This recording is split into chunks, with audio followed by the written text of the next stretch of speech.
All right, continuing on, we are now at the Fifth Amendment. So there's a lot of misunderstanding with the Fifth Amendment, and that's normally has to do with TV and movies.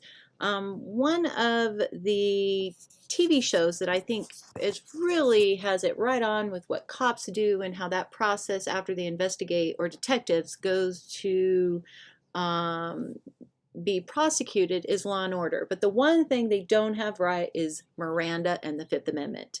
So Miranda versus Arizona was a case where we got Miranda from, which basically means that when an officer or law enforcement decides that they want to interrogate somebody, and they are ready to sit them down. They think that person is definitely a suspect, and they're trying to get them to admit to a crime that they might have committed.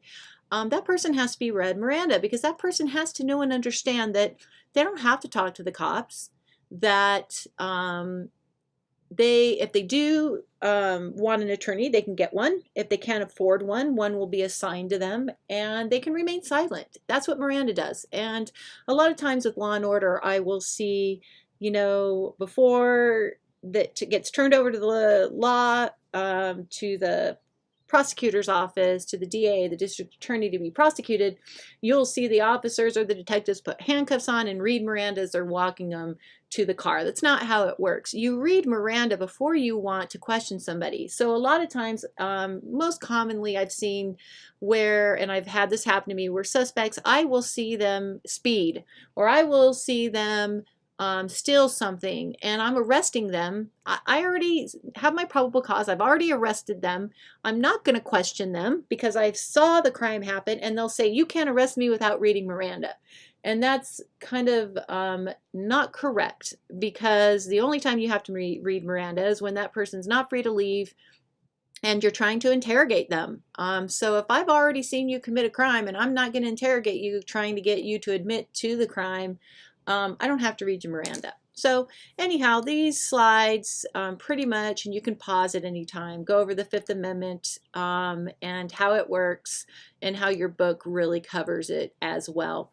One thing that I don't do is I don't memorize Miranda. I don't ever want to be on the stand and have a defense attorney ask me what I read to the suspect, and because I'm nervous because I'm on the stand, I forget a portion of Miranda. So I always had a card I carried in my front pocket of my shirt that would ask the questions. Okay, you have the right to remain silent. Do you understand that? Yes or no? And then they would answer. And then I'd say, you have the right to an attorney. Do you understand that? Yes or no? If you can't afford one, one will be provided at the state's expense. Do you understand that? Yes or no? And knowing all of this, do you still want to talk to me? So I read from the cards. So if a case ever does get to trial and a defense attorney asks me about Miranda, I have that card with me that I read, and it's the same for every suspect that I read Miranda to. All right, going on. Next, the 14th Amendment. And I hope you know that since I'm covering these amendments, these are the ones I'm going to expect that you know and understand. All right, so it's often referred to as the Due Process Amendment. It provides that no state can deprive a person of life, liberty, or property without due process. And due process requires that evidence of a crime be present in court. It's also which is so important, the Equal Protection Clause.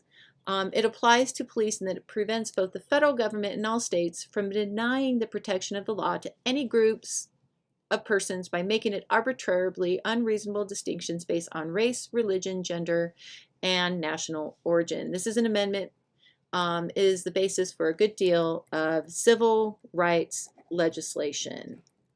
All right, so again, I'm not going to go over a bunch of this. If you do want to pause here, you can. But what you do want to know is police must be very careful about how evidence is obtained. If collected improperly, even crucial evidence such as a weapon can be inadmissible in court. So the 14th Amendment is really important. All right, let's go over the exclusionary rule. So the exclusionary rule is the judicially imposed requirement that any evidence obtained by the police using methods that violate an individual's constitutional rights is excluded. So as a cop, this is something I have to always be aware of. I can't just see you on the street and go up and search your backpack, and if you have a gun in there, arrest you for it, because I have totally violated your constitutional rights, and it's against the law.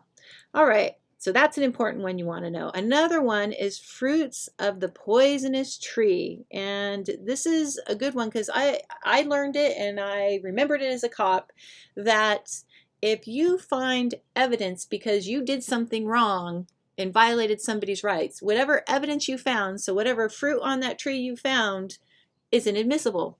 So for example, if I went into your backpack and found a gun and that gun was used in a murder, I can't, because if I went into your backpack and I didn't have the right to go into your backpack, I can't use that gun. It's the fruit of the poisonous tree to convict using that gun as the weapon and as evidence.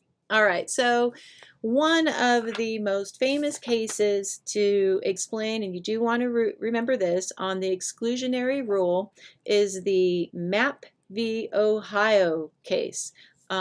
Basically what happened is there was an unconstitutional search and seizure that was done, and therefore the exclusionary rule applied. So police, here's the facts. Police received info that suspect was wanted for connection with a bombing of a particular house, and there was a large quantity of drug paraphernalia there too. Officers went, knocked on the door, and Mrs. Mapp, i.e. the case is Mapp v. Ohio, denied entry because they didn't have a warrant. The police returned 3 hours later, and they forcibly entered upon receiving no response from the knocking. Miss Mapp was halfway down the stairs, and they showed Mrs. Mapp a warrant that wasn't real. And so go back to your Fourth Amendment. So if you go back to the Fourth Amendment, and the Fourth Amendment says you can't do an illegal search and seizure of somebody's house, so they didn't have a warrant. They should have gotten the warrant, but they didn't. And they searched a car. They found pornographic material in the trunk. And therefore, because their original search was not valid, all of the porn material in the trunk was not valid as well. All right, fruits of the poisonous tree. You have a couple cases on that you need to remember.